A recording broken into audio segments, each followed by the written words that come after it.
सकाळी राजस्थान पोलिसांमार्फत एका आरोपीला ताब्यात घेण्याविषयी विनंती आली होती.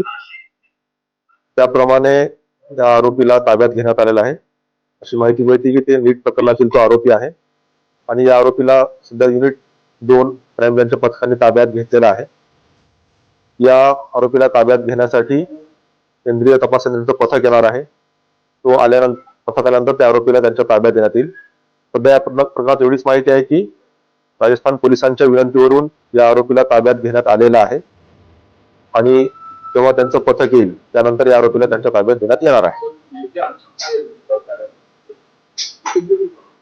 आरोपीने त्याचा वेश बदललेला असल्यामुळे, केस कापलेले असल्यामुळे त्याला सुरुवातीला माहिती मिळत नव्हती, परंतु तांत्रिक कौशल्य आणि पोलिसांनी युक्तीने तपास करून युनिट 2 क्राईमच्या पथकाने त्याला ताब्यात घेण्यात आलेला आहे आणि त्यांच्या ताब्यामध्ये आरोपीला देण्यात येणार आहे.